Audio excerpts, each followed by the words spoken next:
right, good morning, everyone. Thank you all for joining us today. My name's Zach. I'm on our marketing team here at HighTouch.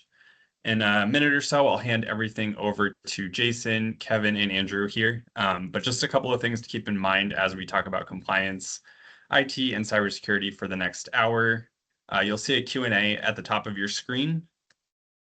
Please ask questions at any time while we're during the presentation, and then we'll also save some time at the end. I'll try and stop the team if I see anything that they can answer at that time. We'll also have some interactive polls throughout, so those will help the team better understand where your questions are around IT, cybersecurity, and compliance, and what your business's needs are. And then, of course, following the webinar, we'll send out copies of the recording and the slide deck to everyone who registered today. And with that, Kevin, I'll hand everything off to you. Great. Thank you, Zach. Good morning, everyone. My name is Kevin Colburn. I'm Senior Vice President and Chief Information Officer for HighTouch. I have oversight of our cybersecurity practice, our internal IT infrastructure, our business applications, and our property management. And then I'll turn it over to Jason. Thanks, Kevin. My name is Jason Finolio. Yes, the G is silent. I'm the Director of Information Security for HighTouch. Been with HighTouch for about 6 years. I've been in IT for about 30 years, which is crazy to think about. I handle all of the security within HighTouch and for our clients. Hello, I'm Andrew Kahn, Director of Professional Services for HighTouch Technologies. I have a little over 20 years of IT experience. As of late, with working with clients, we're trying to make sure AI doesn't delete your database in 9 seconds. So more to come about compliance and AI as well. First off, we're going to start off with a poll. Which option best describes your organization's current approach to security and compliance? This question we brought up because meeting with clients and things like that, there's questions about compliance and what does their business need to meet in terms of compliance. So we have clients that, are healthcare, financial, so there's HIPAA, FINRA. We also have clients that have government-based contracts. Do they meet CMMC level 1, level 2? Do they have to self-attest? Where they're at in their journey? Those are some things that we would like to understand is where you're at, if you're at anywhere, or you're trying to figure out where you should be as economic transitions happen, government decides to make changes to where you may have to fit into some field or some compliance that you also work with. And while we're waiting for the results, Andrew, we've been through this process for several years now. We started this early on, and I like to say drink our own champagne or eat our own dog food. So internally, we've been through all this, and so we have a lot of experience just from how we manage our own organization, because we do have a very complex organization and we have to adhere to multiple frameworks as well.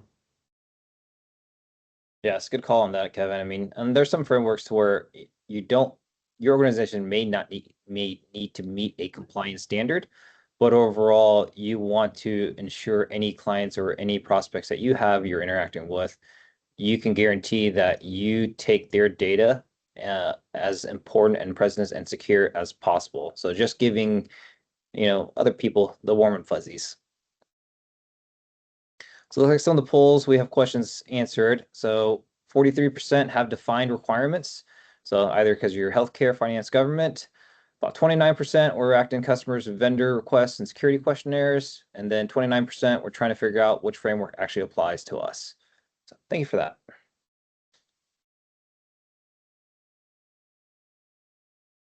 So, Kevin, you brought up a good point, drinking your own champagne or eating your own dog food. It definitely, when it comes to compliance, when you start out, you feel like you're eating dog food. And eventually, when you start to bring it in and have that maturity, you're drinking the champagne. And you want to share that with other people. So in this slide, we're going to talk about security versus compliance. And they're really not against each other so much as a hand in hand. You can be secure and fail compliance, but you can also be compliant and still be insecure. So it's important to start off with, what type of security that I need to bring into the organization to fit with regulations or just prove that I have controls in place to gain your customer's trust. So that's the first step. You might have questions about what I need to put in place. And there's a lot of subject matter experts out there, industry experts that have been in the field for years. They've gone and created frameworks that align themselves to specific organization verticals. They will tell you what good looks like. So it's a good roadmap to align yourself with your industry. And there's some people that don't align with any sort of industry framework. So there are things we're going to speak to later about simpler frameworks that you can use to just give you a better security hygiene. Now, whenever you do align with frameworks and you feel that you've put the adequate controls in place, you may need to prove your compliance as far as regulations are concerned. So you may need to have some sort of GRC tool, which is governance, risk, and compliance. Something that you put in place that monitors and gathers evidence that you can provide an auditor to third-party auditors so they can attest or certify you in that industry credential. So this whole field is basically aligns in order on establishing a good security hygiene within your organization, and then basically proving it to your clients. And Jason, one of the requirements in most frameworks is security awareness training, correct? Yeah, and in fact, I actually put that at the highest tier because I feel like your users are by far the weakest link. If your computers are just sitting there, they wouldn't be vulnerable. It's the interaction. You need to teach your company or your users how to spot threat actors or social engineering. So I think that is a very high step or a very high tier that you can offer your clients. And a lot of times you can get it for very little cost. And I'm proud of High Touch because I feel like we've built a culture of compliance, and real specifically with SAT or security awareness training within our people. Because to your point, Allison, payroll is your weakest link, right? Your people, and so we do that pretty frequently, and it's become kind of a competitive thing with our employees because they're always like, "Oh, you didn't get me this time." They see a fake simulated phishing attack come through. And so we know they're paying attention. And if they do click on the training link, then we give them guidance and additional training on how to avoid that in the future. Yeah, it definitely fosters a security team with your organization. It's a culture shift. So I would rather somebody interrupt what I'm doing during the day to ask, whether or not they need to open this. Should I click on this link? Should I even open the email? So I think it's very important to foster that culture within your organization. All great points. So why does compliance matter? I would say the biggest thing is probably the first item on this list. Everybody needs to have some sort of cyber insurance. There are so many risks out there. Threat actors, they're trying to get some sort of monetary reward from social engineering your organization, and it's been very easy over the years. I would say over the last few years, the tools that are available to them are becoming increasingly easy, where pretty much anybody can do it. They're hiring cybercrime organizations in order to attack your organization. So cyber insurance is raising the stakes. Insurance providers are sick of paying, so they're requiring more information, more controls to be able to support you. Long time ago, basically MFA was like one of the first things that insurance required from you. And if you don't have MFA now, you need to turn it on. You need to have that discussion with your users. If you're operating in the cloud, that is an absolute must. But they're going even further in a lot of the questionnaires that we've seen from Tokyo Marine or Coalition, travelers. They are asking for EDR, anti-malware controls on the desktop, even SaaS protection to identify risks in the cloud. Because there's a lot of people, especially post-COVID, they've moved from a on-premise infrastructure to a SaaS-based infrastructure. So identity carries almost everything for that user. So they're asking for more vulnerability management, security awareness training, just as Kevin had talked to. So they are asking for more. AI, everybody is wanting to get on the AI bus.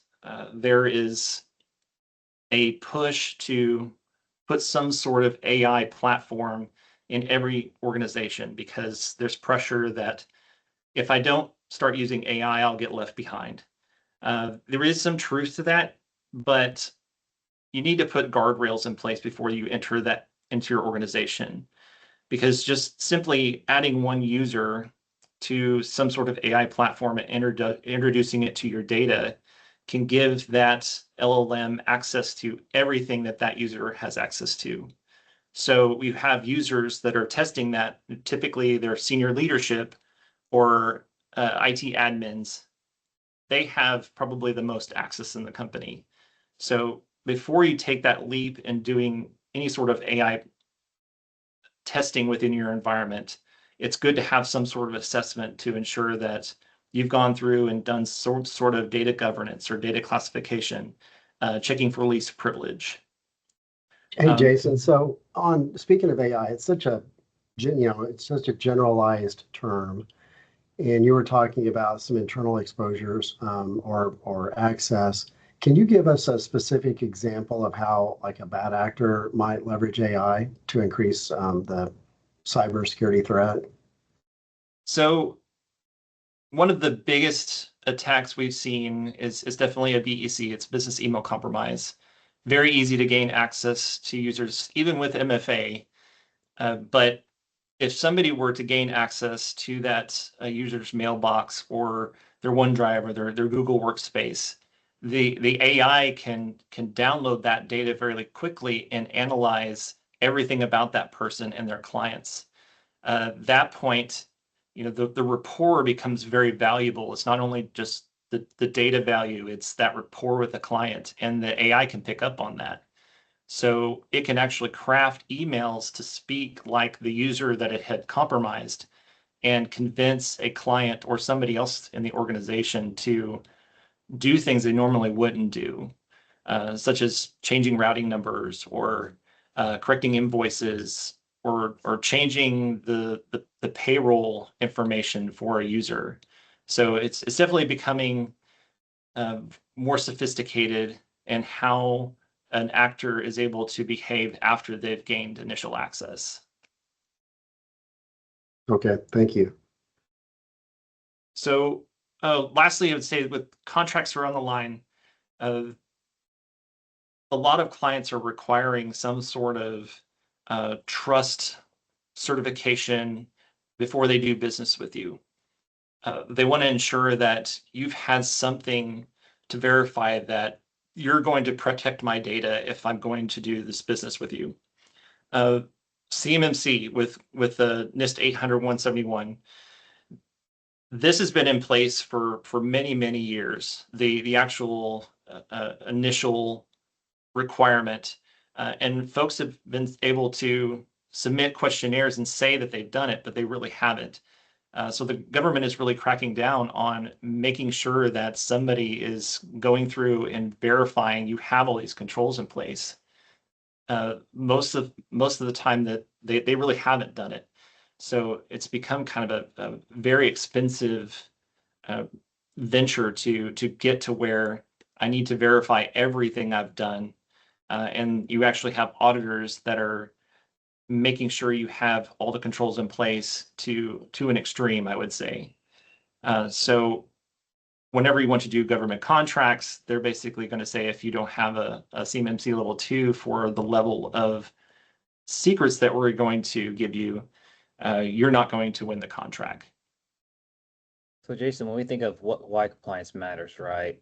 From a healthcare perspective, if they don't meet a healthcare compliance, they could lose payouts from insurance. That's primary revenue streams, things like that. So that's loss of business money, being able to keep staff, things like that regard. From a financial perspective, a lot of people are going to finance in companies to basically trust them with their money, their future, their well-being, right? Their legacy. If financial organizations don't meet the compliance aspect of it and you lose someone's money, that's damaging for your business reputation, also to get other companies to trust you with their money going forward. So would you agree those kind of that's the other portions of why compliance matters? A lot of it deals down to your brand reputation. I firmly believe it's a trust play. You have certain frameworks that, or certain regulations that are requiring that. FINRA does require that. They do it now, along with CMMC that's just now venturing into that. So if you lose the trust of your client, then you might as well look into a different business. It's getting to that point because insurance providers are tired of paying out, even at the simplest insurance writer. If you didn't put the controls you said you put in place and you get attacked or breached, they will not pay out the claim. So that's more risk for a business. So now you don't have cyber insurance backing you. You lose compliance, your compliance seal. So it's almost like that trust mark, right? Before everyone believed in that trust mark to be like, hey, this is good. We can do business here because they have that trust mark. If you don't have that compliance approval, people will just turn away and saying, hey, I don't want to do my business here because you don't meet any compliance and I'm afraid to put anything with you. Yeah, there's plenty of other businesses that have gone through the process and got their certification or attestations. Thanks, Jason. So next, we're going to cover a few of the well-known frameworks. We're going to kind of go down and like level of difficulties. So the first to start off is the NIST cybersecurity framework, that is CSF. We want to cover the 2.0 because the CSF basically goes to your company and verifies certain controls, but they've added a layer of governance over all of that in the 2.0 version. So you need to have some sort of ownership for every aspect of the control, including data. We're going to kind of cover that later, but you need to have ownership of every access, every control of your organization. And they felt that was important to add with the latest version. ISO, this is a global standard. Typically, that's attained from manufacturing models. It basically covers many of the same overlapping security controls, but it's confirmed by a different organization, and ISO definitely holds more weight in the global community. SOC 2, we actually have SOC 2 Type 2. We just renewed that and certified, I believe, a week ago.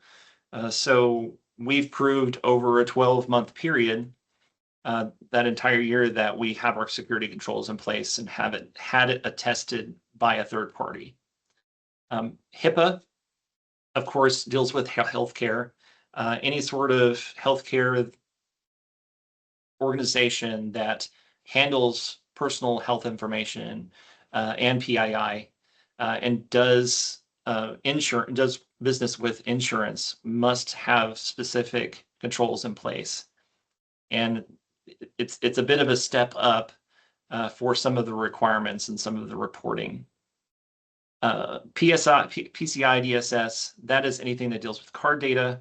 If you retain any sort of credit card information, you want to make sure you have those controls in place, or make sure you don't have the data at all. We do that as well with our point of sale systems and our rent to own software. We handle transactions every day, but we don't want to keep that card data. We want to be able to handle the transaction and remove that. And we've proved that with our certification. And lastly, CMMC, we talked about that a little bit. This is something that has been around since, I believe, 2011, 2012. But CMMC actually is the ratification of the law that just happened, I believe, this year. And organizations will have until next year to prove that they are CMMC compliant in order to do business with the government. If you don't, then you might find something else to do. I would also like to add that with FINRA, there's a larger supervision within the communications with customers. Everything pretty much has to be documented within their brokering system. So any sort of like AI that you bring into the system, you have to have some sort of control in place to document or journal any sort of transaction. And the auditing will require that you prove that you can do that. Jason, I just want to go back to like the SOC 2 framework. That's one of the many frameworks we adhere to and are certified with. What would you recommend for a company or organization? Like we have Jason Finolio, who's our director of security, information security, and you monitor all that. You and your team handle all that for us. But what would you recommend for a company that doesn't have the budget for a team to do that? And because there's a lot of things that you have to track and document and get evidence of and things like that. So I highly suggest doing some sort of assessment within the organization with a trusted resource in that framework that you need to attest to. And I also suggest maybe asking for help from bringing in a GRC tool. We use an enterprise GRC tool to basically interconnect with all of our products that we use.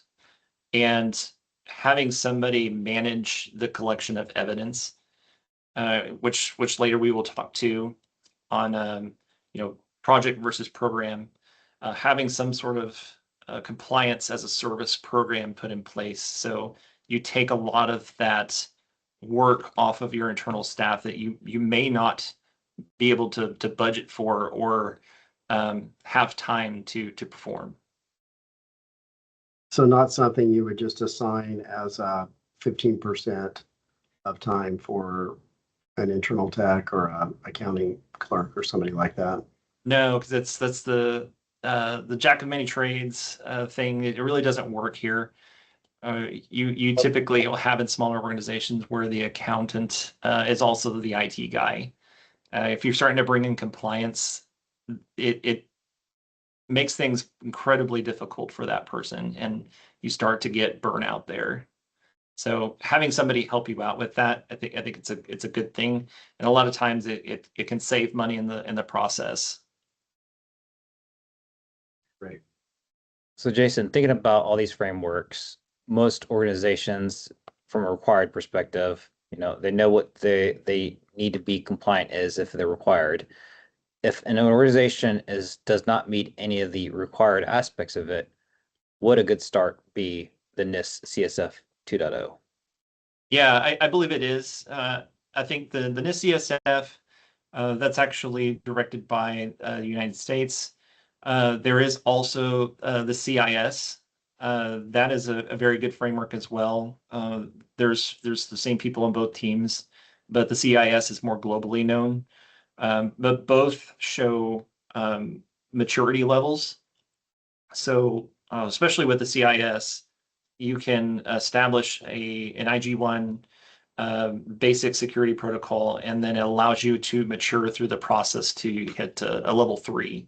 So there's constantly room for improvement with those two frameworks. Yeah. So for any of the ones that we're trying to figure out where you might fit or where you are at your compliance journey, just answering that as an aspect, good start is the CSF framework 2.0, or as Jason mentioned, the CIS. Great. Thanks. Okay. Next poll we have, what's currently driving your security and compliance efforts?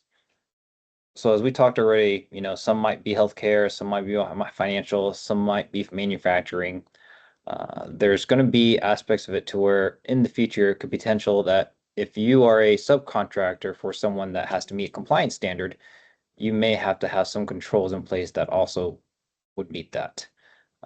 So if you're starting your journey out and trying to prepare for whatever future is coming down, this is a good idea to understand what your clients, your business partners, or anything like that are having to meet towards, so you can be prepared in case you have to also meet those standards as well. And I know as a company, we recognized this many years ago because of what we do. We're a technology company. We manage data centers. We manage software for companies. We manage IT infrastructure for companies along with ourselves.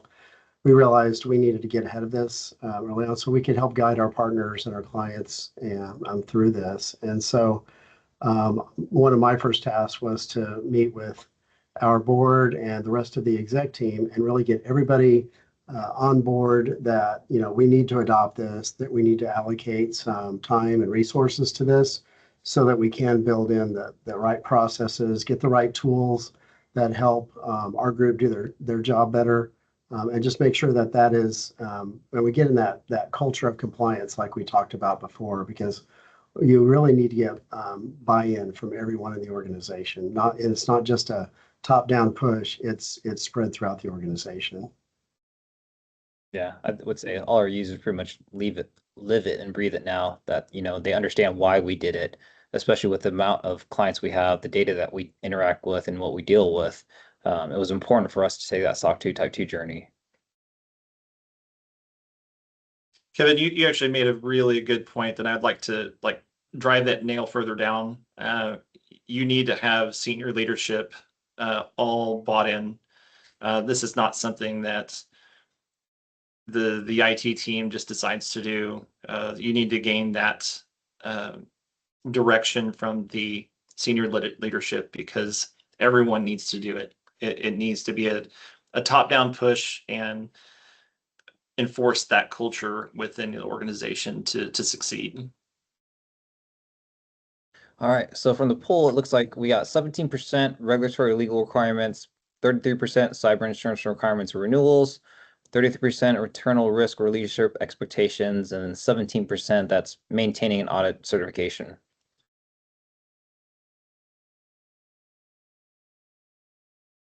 So now we get into the data lifecycle and storage information.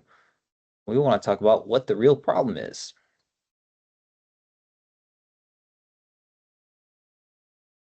As we talked about, and you saw most of the frameworks talk about, it's primarily what data you are interacting with, either card data, PHI data, PII data.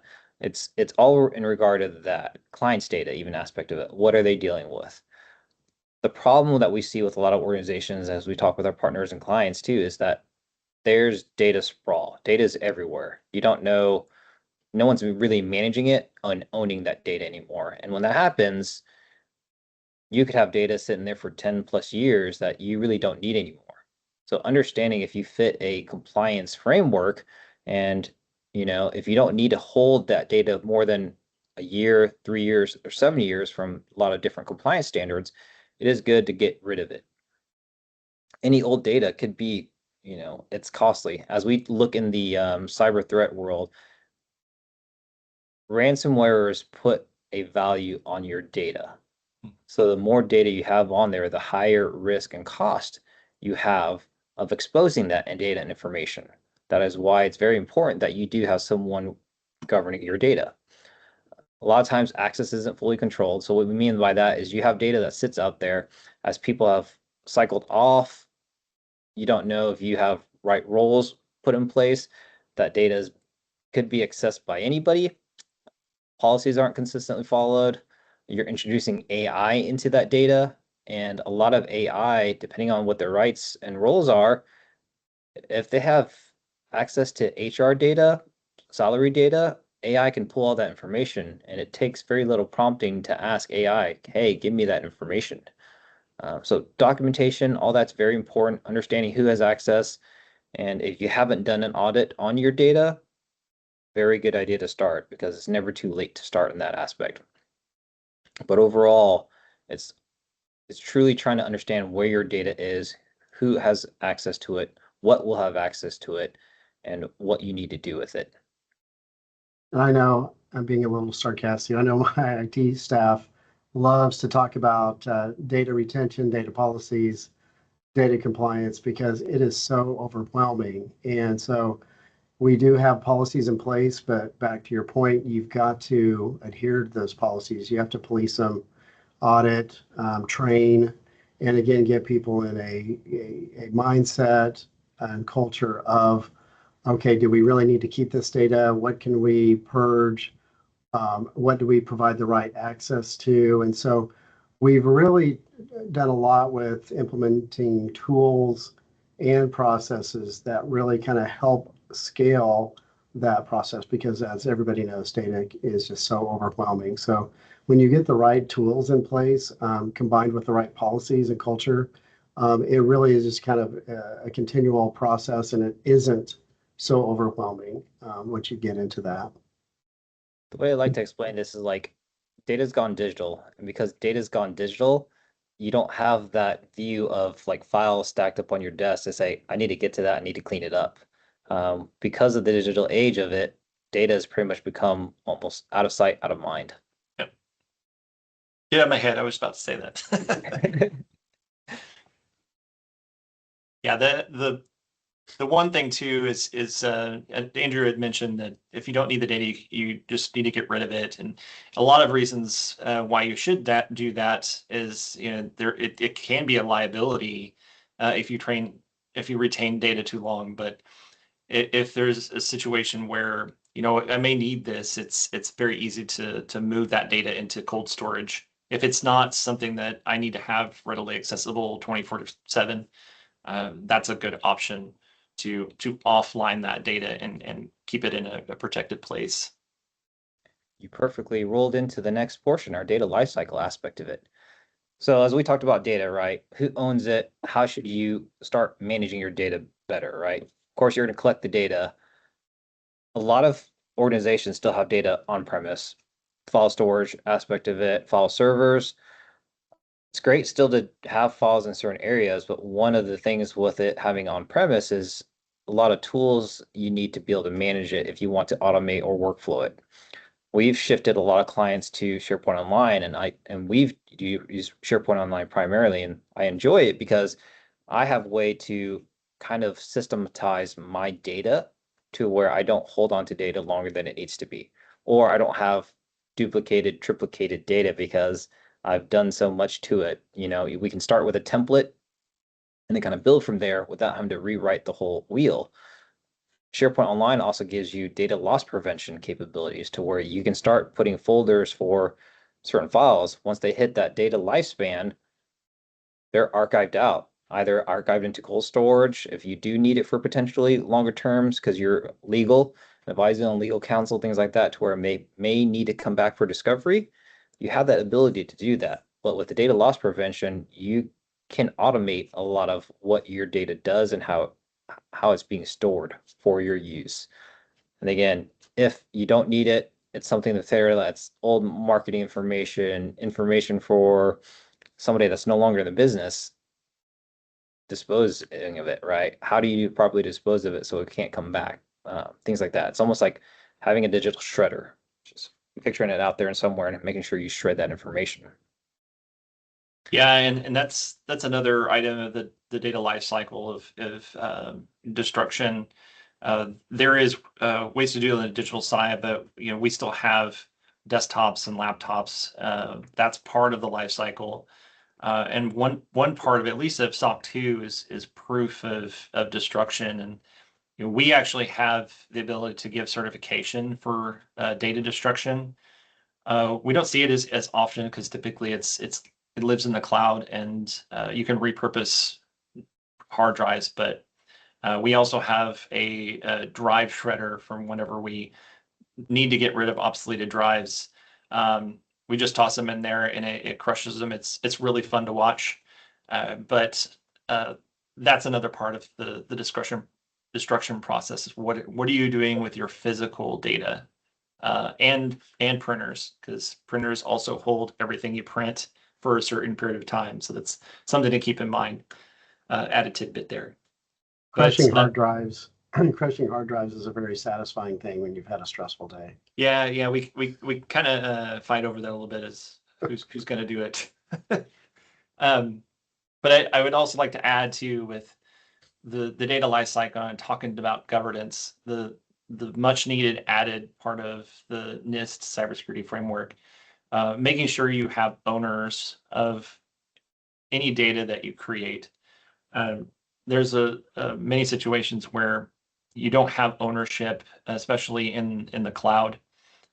People look at adding permissions, but you don't necessarily have to be an owner to gain access. The owner is specifically for determining, when we need to get rid of it, when we need to remove people. And once that's in place, you can notify new users easier to ask, is this still needed? Does that person still need the access to it? So that's the governance side of it that a lot of people don't take into effect. This also helps whenever you bring AI tools in place. If you have some sort of governance plan in place, you can put those guardrails in. You can remove unneeded permissions, making sure that somebody who is accessing like your Copilot license, especially Copilot because it's integrated into the 365 semantic index, somebody gets licensed with that, and it basically indexes the entire structure of what that person has access to. So it'd be very easy for somebody else to come in, especially if somebody is granted too much permission to a confidential document. Because it was granted to everyone, they can get access to it. And with a well-crafted prompt, bring that data out. Jason, I think the other benefit that we get from SharePoint Online from a sharing perspective, right, is we also have control of how long data is shared out externally. So we can limit it to a week, 30 days, or whatever that is, to where we ensure that once it's shared, that token is expired, right? Correct. It's all your data pretty much should have a expiry date. I think it's crucial to have some sort of check in place to say that I'm not going to have access to this data, or this data may actually be stale. We need to be warned that, hey, this document is about to expire. Let's go back and look at it to see if it's even relevant anymore. Having those constant checks will help you in your compliance journey. Then we talked about AI, so our next slide will go into kind of AI and compliance risk. So yeah, I spoke to this a little bit earlier. Whenever you activate Copilot permissions, basically AI just doesn't decide. I'm not going to look at this because it looks like it's PII. It's going to index everything that you give it access to. So I like to say that AI didn't invent the risk. It just reveals all of the issues you've had ever since you built your infrastructure, and it will amplify some of that risk within your organization if you don't do some sort of guardrail assessment. So it will definitely exploit, who has access to what, and who had never should have had access before. One thing that I like to add, fortunately, Microsoft has taken this permission away, but whenever SharePoint Online was first rolled out, the default permission for sharing was everyone. So unless you didn't go through and manually change that, anybody that was going to share a document with a OneDrive link and send that out, then everybody with that email in that link would be able to open that document. That includes people that you've sent to outside of the organization. It literally means everyone. So those permissions don't change as soon as you change that selection. You still have those settings in place from whenever you had SharePoint years ago. So you need to have some sort of compliance tool go through and find those permissions and adjust them appropriately. Or else when you introduce AI, you have all of those files open to your for your view. I'd also like to point out there's a new term, well, recent term called shadow AI, where we used to have shadow IT, where employees team would install third-party applications, and they were cloud-based, and so IT didn't know about them sometimes until they found them. Now there's shadow AI, which is can include different things like other AI agents, but also AI note takers. And I know we have a note taker on this this webinar, which is fine because this is a public webinar. But I was recently having a conversation with a colleague, and he mentioned that they were having a sensitive meeting, and they brought a vendor in, and the vendor may have not known it, but they had a note taker that attached itself to the meeting and started recording. And so they had to stop the meeting and ask the vendor to remove the note taker because, obviously it was a sensitive discussion. And so those are things you just got to be aware of, where they're very convenient, they're nice to have, but you have to understand where that data lives and what data you are capturing. Yeah, and I would say that shadow AI aligns well with the financial side with FINRA. That is another control that has to have some sort of supervision in place. Somebody that or some sort of control that blocks the note takers whenever they're being added to financial transactions of the client and broker. I know that any time that some sort of discussion is made with a client for a transaction, they basically have to provide a speech that we will not conduct trades over voicemail or things like that. It needs to be a direct human contact. You could possibly use AI, but you need to have something in place that will control that and protect the data that it records, because it literally transcribes everything that client and broker discuss. So, Jason, thinking about this, the tools from AI tools, SharePoint Online, I mean, those are all tools. We've educated clients that primarily these are tools for allowing your business to operate more efficiently, things like that. But whoever is hosting the platform doesn't care about the data that you are putting in there. All their goal is to ensure that you can do whatever they want you to use the platform for. So it's really up to a business to ensure that they know what their data is being used for, right? Correct. And the data that these AI firms that are collecting, it's a commodity to them. Uh, the more words that they hear, the more words that they learn, it's basically included into learning model. That's why it's so easy to go to a public LLM, a free LLM like the free Copilot or the free ChatGPT. It's going to learn off of your data. And if you're putting personal files or company files into the public LLMs, that becomes part of it. And it's probably a very fairly low risk, but somebody that wants to find something about a company and just tries simple prompts may be able to gain proprietary information from that organization. So it's important also to use enterprise level AI tools if at all possible. Next, we'll have a poll again. So where do you feel like your biggest security gap is?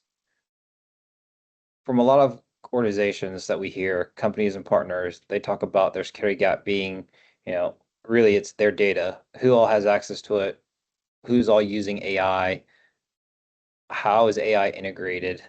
Is AI actually doing things, or is somebody snooping in your business and using AI to steal the information and use it for competitors, things like that? There's a lot of aspect of it to where those are some concerns, a lot of concerns from your business perspective, because a lot of that information can be used against you. So how is that being used?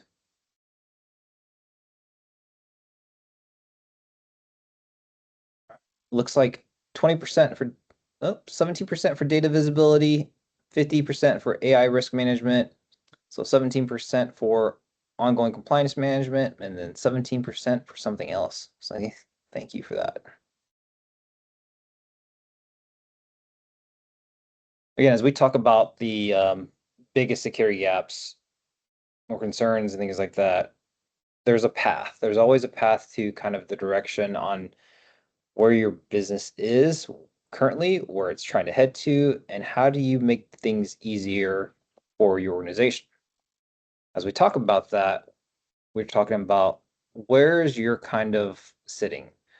A lot of organizations, as they are starting to get into the compliance side, they're going to start in that project mindset. No one's going to ever start in that program mindset because they haven't gone through all the requirements, the requests. They don't know what the processes are yet. So in that project mindset, you're kind of building up to that. You needing to understand the audit workflow. You don't know what all of the questions are going to be asked for from an audit perspective. It's very reactive. You're doing everything in point of time as they're asking for it, and then you're going out there and trying to find the evidence that you've collected, or hopefully that you have collected. There's gaps between your audits, and then at times you're scrambling for any of that evidence. When you're finally in that program mindset, utilizing, third parties, utilizing tools or anything like that, you're more proactive. You're not worried about it anymore. You're always audit ready. You have a continuous process to not only ensure that you're documenting what is there, but you're also able to document and provide where the evidence is going to go. When the auditor asks for that evidence, you have no problem going to it and supplying it right away. It's not a hide and seek game anymore, or oops, did we capture that, or did we log that evidence? So you have ongoing visibility control, and it's just very programmatic. So, Andrew, from my CIO seat, I always have to look at budget. And when I see project versus program to me sounds like more people, more processes, and that translates potentially into more budget that, we have to dedicate resources for that. Help me understand. I mean, I get why it's important to have the program mindset, but help me understand, are there ways that economically this could benefit us? Most definitely. I mean, like I said, when you think of the project mindset, everyone's is almost the first touch, first approach. They don't know exactly what they're doing. They're just trying to get everything done. So when you do that, that's going to be your highest cost, honestly, because everyone's being pulled from their daily workload to give their time to ensure that you guys pass the audit initially. From a program mindset, the load should be structured and shifted across multiple people. That way, you don't have one person owning it all. Because if that person gets burnt out, they decide to leave, or they're sick, paternity leave, anything like that, you have no one there to understand what was being done, and you're almost having to reteach everything back into that project mindset. So you're spending more time and money and effort by doing the project mindset constantly, whereas everyone's working together towards the common goal. You're spending less, people are able to be more productive because they already know what is being asked of them, and when things need to be collected or provided for evidence, they know where to go and give it to you. So overall, your productivity gets increased, everyone working towards the same goal, your business can function and move, and you don't have to worry about not meeting a compliance. So less burnout, more security, it's just overall a better process. And easier on those compliance guys that need to supply everything to the auditors. And you would know, right? Yeah. Yeah, I mean, it's like in a business, it's a team effort, right? If everyone is playing on the same team, it just makes everything much more smoother and consistent, and everyone feels like, when you finally get that golden seal, everyone had a part of it finally, right? Yeah. Instead of one person feeling like they're on an island on their own and they're fighting for that information, and whose time is going to give that to them, right? Yeah. So a lot of challenge. What are you doing for compliance? And really, it's the documentation side of it. It's where are you storing it? Can you provide it? And can you consistently prove you're doing what you've written as policies?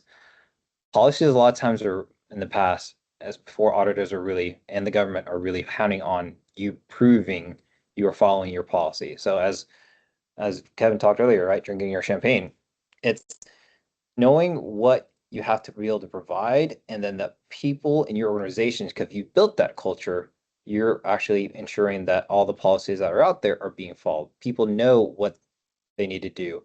You have an AI policy, so they understand what they can do with AI and what tools can be approved from AI. I think one thing that we forgot to mention, Jason, is like even from a SaaS tool platform in 365, Microsoft's default for that is also allows everyone, right? Yeah.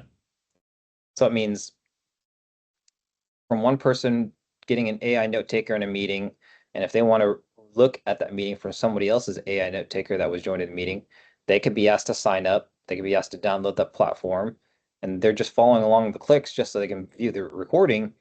If your organization has that enabled still as the default where everyone can install SaaS platforms, they could have an AI tool installed without your knowledge and recording things without your knowledge. That's why it's always important to kind of go back through your policy and ensure you have someone approving those kind of things. So where it just can't be installed at random or at will. And a lot of times end users just don't know. They're just trying to get a task done and they're just following clicks. Well, that's what the admins need to realize is they open the gate and leave the gate open, then everybody will come in. That first prompt grant for the entire organization is likely clicked more than often. You need to go through and basically allow access for each person and not the entire organization, especially when it comes to AI agents. And Jason, as you mentioned, as we were going through our SOC 2, evidence being collected continuously, us utilizing a GRC platform to be able to do that. When you're dealing with auditors and things like that, how do they feel when you're able to provide them things quickly? Oh, it's a less stress on my back, and I feel like I'm not bothering a lot of people. The first time we went through this, it was a struggle, and I felt like I would ruin people's day whenever I'd ask for a compliance task. So being able to spread that over time, that's a huge benefit to you as a compliance officer and the people that you're gathering the evidence from. And not I only think spreading that out over time, but also automating some of that evidence gathering. I know that was the first, like you said, the first time you went through it, it was herding cats and, calling people and setting up meetings. But then we were able to implement some tools that allowed some of that evidence to be gathered just automatically all the time. yeah. All right, next slide, we'll talk about, what the approach to compliance looks like. Again, when you're going through this, if you've not done it, a gap assessment is okay. And when you understand that you're going to have some gaps, don't be alarmed. Knowing what your gaps are is good because that means you know what you need to do to mitigate those risks. From there, it's just ongoing management, making sure you have the right controls in place, you're monitoring, you're able to collect the evidence continuously, you have it documented. Everyone in the business and organization is adopting to that culture. And then when your audit and appliance comes through, it's not a fire drill, right? You're prepared for it, you know what's going to be asked, you know how to provide the evidence that you need to and go from there. So you're overall just maintaining that readiness year round. And I've said this before, and I'll say it again. I mean, I really can't emphasize it enough that compliance isn't just about checking boxes and, following. I mean, it is about following the process, but it's about instituting a culture of, hey, it takes everybody in this company, with a security and compliance mindset in order to protect the company. Because if we just really talk about it, I mean, you could essentially create an existential crisis for an organization if you have a gap or you're not compliant with certain aspects of the framework. And it's all about protecting the clients you've worked so hard to gain within your company. Yeah.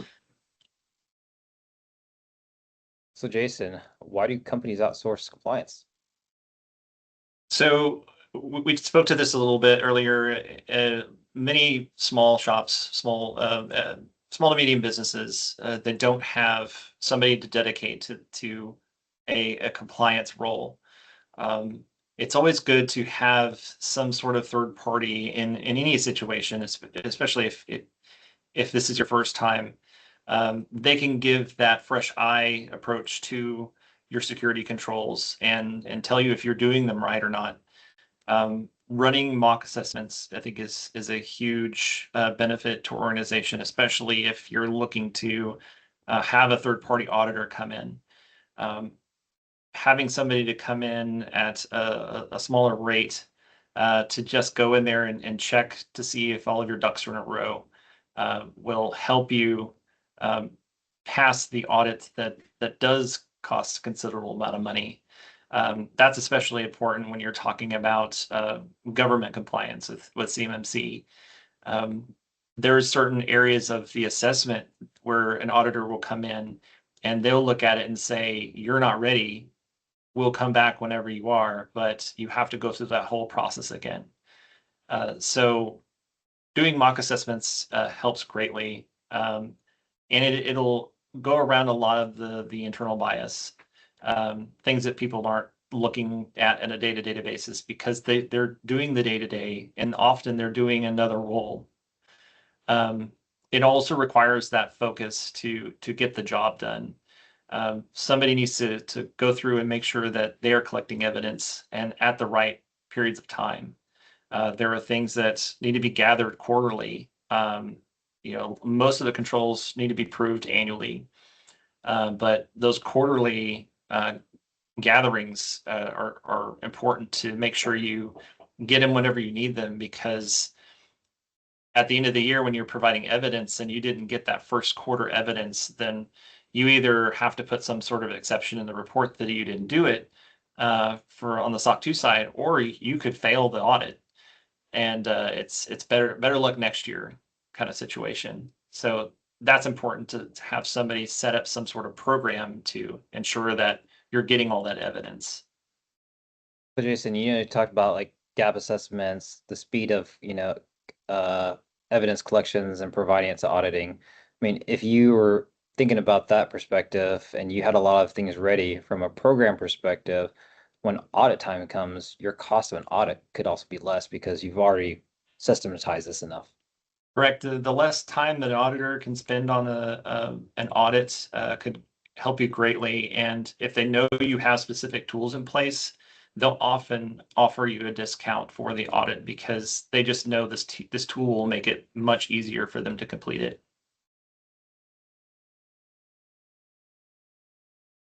Questions? So we reached the end. We went pretty close to time, but we can still field any questions you might have.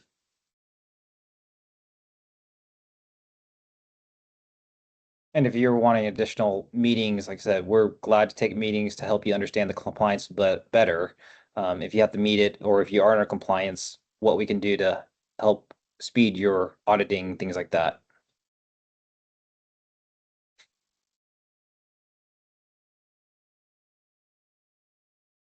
And High Touch, we try to make things easier. Managed services for well over 40 years, trusted advisor. We've been through it. We've decided to go through our own compliance frameworks to ensure that we are taking care of our businesses, our clients, our partners. So we want to be here to help you as well.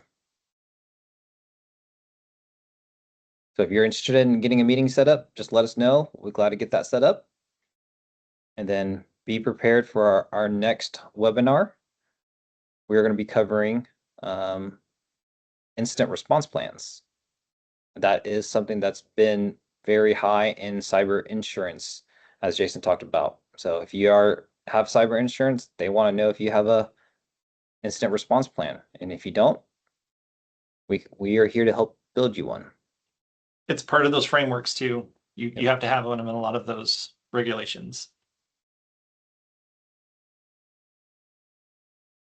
Thank you, everyone. Yep. Thank you. Thank you.